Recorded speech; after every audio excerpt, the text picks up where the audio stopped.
Priority maintenance का ये जो मॉड्यूल है हमारा, इसमें मैंने आपको 2-3 चीजें बताई हैं।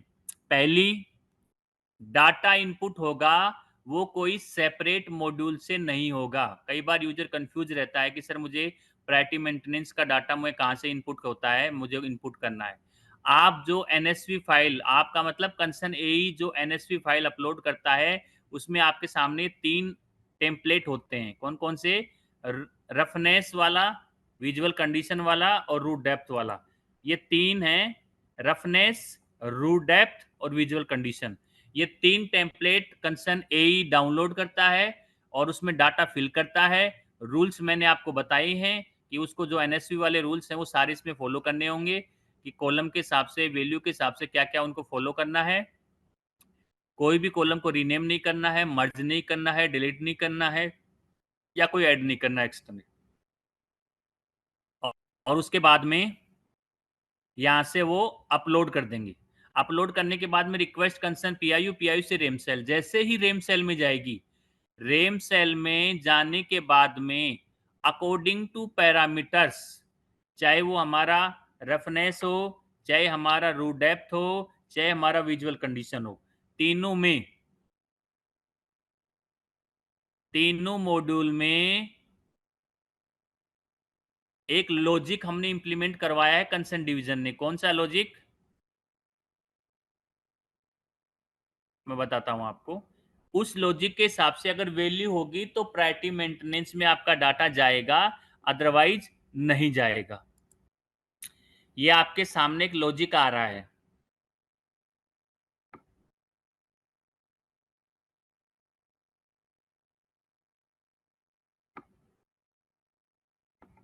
इसमें रिवाइज पैरामीटर्स कुछ दे रखे हैं। अगर मेरा प्रोजेक्ट बीओटी का होगा, अगर मेरा प्रोजेक्ट हेम का होगा, तो डिफेक्ट एस्पेक्ट का रेटियो क्या होगा, उसकी टाइमलाइन क्या होगी, उसके रिगार्डिंग मैं आपको बता रहा हूँ। सो फर्स्ट ऑफ ऑल हम बीओटी की बात करते हैं। पैरामीटर्स में रफनेस, पॉडल्स, क्रैक्स, कटिंग, रटिंग जो भी है। Roughness is in IRI, so I a formula to be added to the coding roughness index 360 multiply IRI, जो भी लॉजिक लगा रखा है कंसर्न डिवीजन ने वो आपके सामने है। सो यहाँ पे पहला है कि डिफेक्ट्स एस्पेक्ट, इसमें क्या होगा, अगर रफनेस हमारी 2500 2500 mm in A stretch of 1 km, तो टाइमलाइन 180 डेज के हिसाब से होगी। और अगर मेरा हेम का हुआ, उसमें 2750 और टाइमलाइन 180 की होगी। सो इसमें मोड के हिसाब से टाइमलाइन डिसाइन कर रखी है कि डिफेक्ट्स एस्पेक्ट कितना होगा स्ट्रेच का। अगर मेरा पोर्टल्स के रिगार्डिंग हुआ तो 7 डेज है, इसमें कोई वो नहीं है डिफेक्ट एस्पेक्ट। अगर मेरा क्रैक्स है, क्रैक्स में 5% of road surface in A stretch of 1 km, इसमें टाइमलाइन 30 डेज की है। और अगर मेरा डिफेक्ट एस्पेक्ट में अगर हेम का है तो वो सेम इसमें भी आ रही है, 5% of road surface in A stretch of 1 am, इसमें 30 डेज सेम आ रहे हैं। नेक्स्ट है रटिंग। रटिंग के रिगार्डिंग लेस देन, ये आपके सामने 10 mm in more than 2% in road surface in A stretch of 1 m,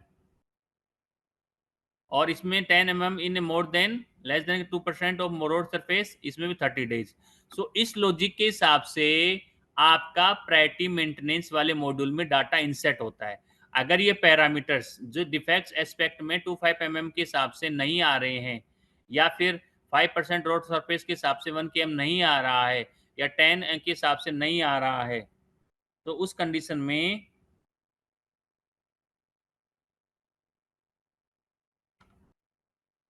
आपको डाटा लेक में वो चीज़ दिखाई नहीं देगी।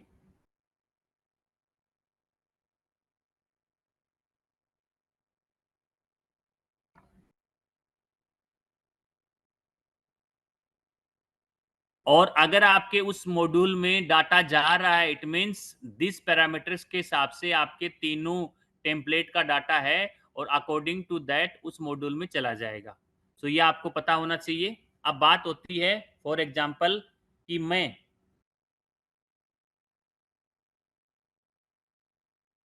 प्रायोरिटी मेंटेनेंस में गया, जो मैंने आपको बताया था कि ये हमारा एनएसवी वाला मॉड्यूल है। इस एनएसवी वाले मॉड्यूल में ये जो 3 टेम्पलेट हैं, कौन कौन से 3 टेम्पलेट? रफनेस, रू डेप्थ और विजुअल कंडीशन, ये डाउनलोड करके कंसर्न एनएसवी के हिसाब से डाटा होता है वो इसमें पेस्ट करना पड़ेगा।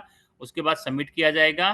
कंसर्न यूजर के होते हुए जब तक हमारी रेम ये पीआई लॉगिन पे आएगा, पीआई लॉगिन से रेम सेल के पास जाएगा। सेम अगर रेम सेल ने पीआई ने आगे बढ़ा दिया, पीआई से कंसर्न रेम सेल के पास जाएगा और रेम सेल अगर इसको अप्रूव कर देती है, after approval of RAM cell जैसे इसको अप्रूव करती है तब ये प्रायोरिटी मेंटेनेंस वाले डाटा में चला जाएगा।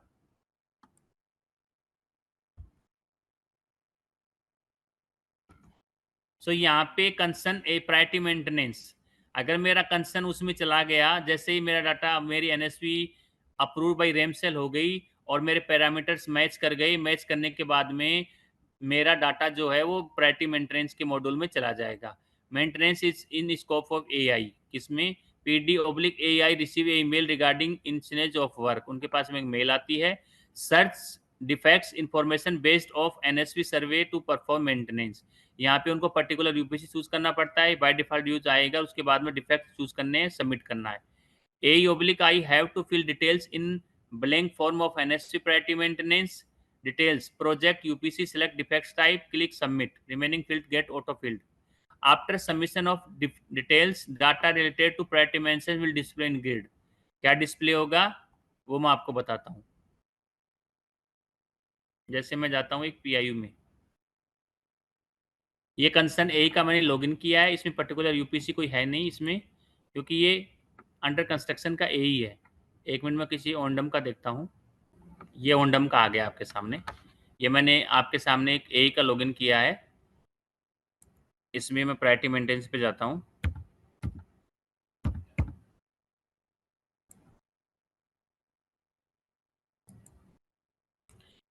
इसका यूपीसी इसलिए नहीं आ रहा है कि इन्होंने जो एनएसवी सबमिट की थी और सबमिट करने के बाद में जो पैरामीटर्स थे वो तीनों के तीनों फाइल में पैरामीटर्स जो हमारे ये वाले लॉजिक हैं, इस लॉजिक के हिसाब से डाटा नहीं था, इस वजह से इस मॉड्यूल में कोई डाटा नहीं आया।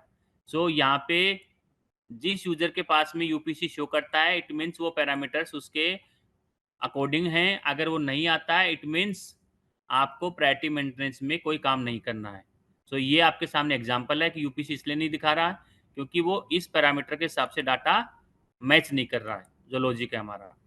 अब बात आती है कि सर हमें पता क्या चलेगा फ्लो का, तो फ्लो मैं आपको समझाता हूँ। फ्लो मैंने बताया कि अगर ऐसा जिसका आएगा शो करेगा तो ये नीचे ऐसे शो करेगा डाटा, सबमिट बाई एआई, ये देखिए ऐसे लिखा होता है जिसमें ये डाटा सबमिट करेंगे, सबमिट करते ही आएगा यूपीसी उनका शो करेगा, बाय डिफॉल्ट आ जाएगा। अब after click on button below mention field will be appear in popular, यहाँ ए क्या करेगा, सबमिटेड बाय ए पे क्लिक करके ये उनके सामने वैल्यू आएगी जिसमें स्टार्ट डेट का भाई जो डिफेक्ट्स आए हैं उसके रिगार्डिंग कब क्या काम होगा उसके रिगार्डिंग वो उसमें डेट डालेगा, और बिफोर रेक्टिफिकेशन पिक्चर है वो उसमें चूज करेगा, स्टेटस यहाँ पे चूज करेगा, एक्चुअल एंड डेट कब तक हो जाएगी वो डालेगा, और आफ्टर रेक्टिफिकेशन पिक्चर वो चूज करेगा और रिमार्क्स करके इसको सबमिट कर देगा। ये काम कौन करेगा, ये हमारा कंसर्न ए ही करेगा। एक्चुअल स्टार्ट डेट में क्या आएगा, AI have to fill a time of starting of maintenance work, before rectification image में AI have to submit before rectification image at time of starting of work. Status of work में क्या करेगा, can update with progress of work, ये to start, work in progress या complete, जो भी उनको proper लगता है वो चूज कर सकते हैं। एक्चुअल एंड डेट में क्या आएगा, AI have to fill after completion of maintenance work. After rectification image में क्या आएगा, AI have to submit after rectification image after completion of maintenance work. Remarks में क्या फिल करना है, can update with progress of work, ये अपने हिसाब से इसमें प्रॉपर वैल्यू ए फिल करेगा। Verification of maintenance work by PD done, verification of maintenance work by PD done by AI, तो वेरिफिकेशन कैसे करेंगे, कंसर्न मॉड्यूल फिर हमारे पीडी लेवल पे जाएंगे, पीडी सर वो पर्टिकुलर चूज करेंगे, एनएसवी सर्वे स्कोप ऑफ ए करके रफनेस करके जो मॉड्यूल था उसमें सबमिट कर देंगे। सबमिट करने के बाद में PD has to fill details in blank form of NSV priority maintenance details में प्रोजेक्ट यूपीसी में NSV survey in scope of defects type choose करेंगे और क्लिक सबमिट बटन, यहाँ पे सबमिट पे क्लिक कर देंगे। After submission of detail data related to maintenance work done by AI will display in grid, कौन सा डिस्प्ले होगा, ऐसे शो होगा उनके सामने। एक्शन टेकन बाय पीडी और मेंटेनेंस वर्क, क्या टेकन लिख सकते हैं एक्शन, उसमें वो ले सकते हैं PD can take action by click on button in action column of grid. उनके पास में क्या क्या बटन आ रहा है, अप्रूव कर सकते हैं, रिजेक्ट कर सकते हैं, या फिर कॉस्ट एंड रिस्क के बेस पे शो कॉज नोटिस के रिगार्डिंग जो भी एक्शन लेना हो वो कंसर्न पीडी यहाँ पे ले सकते हैं। Button appear in action column, क्या बटन एक्शन होगा, अप्रूव का, रिजेक्ट का, EOT plus show cause notice, risk and cost के बेस पे शो कॉज नोटिस।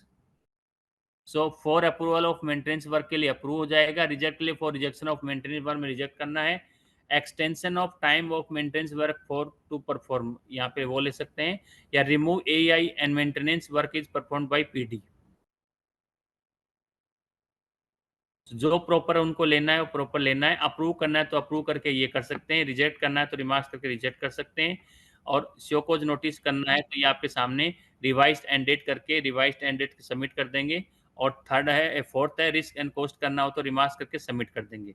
सो अप्रूव में fill remarks and submit, reject में fill remarks and submit, EOT plus SCN में क्या आएगा, revised end date justification, revised end date submit कर देंगे, risk and cost में फिल रिमार्क्स एंड सबमिट कर देंगे।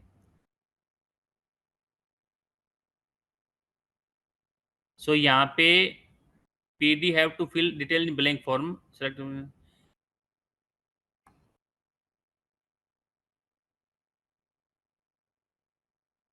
इसमें दो चीजें कौन कौन सी, PD have to fill details in blank form क्या है, डिटेल्स में सेलेक्ट प्रोजेक्ट में NSV service scope agency of deployed होगी, उसमें अगर उन्हें यस है या नो है, यस का मतलब name of agency status of rectification work में सबमिट होगा, नो है तो एजेंसी टू बी डिप्लॉयड होगी, स्टेटस ऑफ रेक्टिफिकेशन वर्क फिर सबमिट होगा।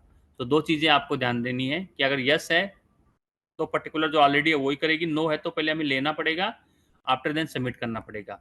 तो प्रायोरिटी मेंटेनेंस का जो मॉड्यूल है बेसिकली डिपेंड करता है एनएसवी फाइल के ऊपर।